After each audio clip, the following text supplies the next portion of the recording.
মধ্যপ্রাচ্যের উত্তপ্ত রণাঙ্গনে এক নাটকীয় সন্ধিক্ষণে দাঁড়িয়ে ইসরায়েল ও লেবানন। বিবিসির বরাতে জানা গেছে, ওয়াশিংটনে মার্কিন মধ্যস্থতায় উভয় দেশ একটি 14 দফা কাঠামোর চুক্তিতে স্বাক্ষর করেছে। কিন্তু এই চুক্তি কি দীর্ঘস্থায়ী শান্তির সূচনা, নাকি কেবল বারুদের উপর সাময়িক চলে? একদিকে রাষ্ট্রীয় চুক্তির আনুষ্ঠানিকতা, অন্যদিকে দক্ষিণ লেবাননের মাটিতে ইসরায়েলি বাহিনীর 5% ভূখণ্ড দখল এবং হিজবুল্লাহর সাথে অব্যাহত সংঘাত, সব মিলিয়ে পরিস্থিতি এখন চরম অনিশ্চয়তায় আচ্ছন্ন। গত 2 মার্চ ইরানের সর্বোচ্চ নেতার উপর ইসরায়েলি হামলার প্রতিশোধ নিতে হিজবুল্লাহ রকেট হামলা চালালে লেবানন এই যুদ্ধে জড়িয়ে পড়ে। জীবন অবাক না করলে কে করবে? 28% মিল্ক ফ্যাটের অবাক করার সাথে ফ্রেশ মিল্ক পাউডার। জীবন অবাক করুক প্রতিদিন।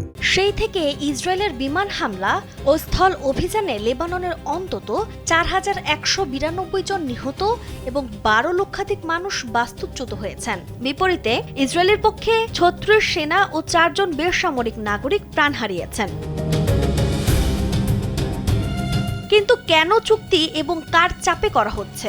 মার্কিন প্রেসিডেন্ট ডোনাল্ড ট্রাম্পের ব্যক্তিগত ও কূটনৈতিক চাপে এই চুক্তির স্বাক্ষর হয়েছে।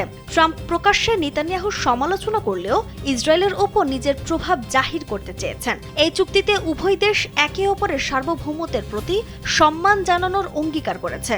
মূলত লেবাননের সশস্ত্র বাহিনী যাতে অরাষ্ট্রীয় গোষ্ঠীগুলোকে নিরস্ত্রীকরণ করে সমগ্র ভূখণ্ডের নিয়ন্ত্রণ নিতে পারে, সেই লক্ষ্যেই এই কাঠামোর অবতারণা।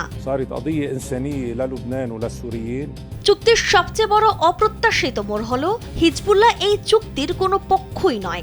ইসরায়েলি প্রধানমন্ত্রী বেনিয়ামিন নেতানিয়াহু সাফ জানিয়ে দিয়েছেন, হিজবুল্লাহ নিরস্ত্রীকরণ না হওয়া পর্যন্ত ইসরায়েলি বাহিনী লেবানন ছাড়বে না। ফলে চুক্তিতে আত্মরক্ষার সহজাত অধিকার ব্যবহারের সুযোগ রেখে দেওয়ায় সংঘাতের আগুন যে কোনো সময় আবারও জ্বলে উঠতে পারে। 16 এপ্রিলের ব্যর্থ যুদ্ধবিরতির পর জুন মাসে লেবানন ও ইসরায়েল মার্কিন মধ্যস্থতায় নতুন চুক্তি নবায়ন করেছে, যার আওতায় লেবানন সেনাবাহিনীর একচেটিয়া নিয়ন্ত্রণ পাইলট জোন তৈরি করা হবে।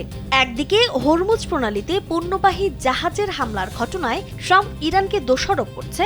এর জবাবে মার্কিন সেন্ট্রাল কমান্ড ইরানের ক্ষেপণাস্ত্র ও ড্রোন কেন্দ্র এবং রাডার অবস্থানে পাল্টা হামলা চালিয়েছে। তবে ইরান এখন পর্যন্ত আনুষ্ঠানিক কোনো মন্তব্য করেনি। তবে কাগজে কলমে এই 14 দফা চুক্তি একটি মাইল ফলক হলেও মাটির বাস্তবতা ভিন্ন। ইসরায়েল ও হিজবুল্লাহর পাল্টাপাল্টি গোলাগুলি এবং ইরানের ছায়াযুদ্ধের বাস্তবতায় এই চুক্তি কতদিন টিকে থাকে, সেটাই এখন কোটি মানুষের প্রশ্ন। কূটনীতির এই টেবিলে শেষ হাসি কে হাসবে? শান্তি নাকি আরো ভয়াবহ কোনো সংঘাত? নাজবুন্নাহার উসবা, কালবেলা।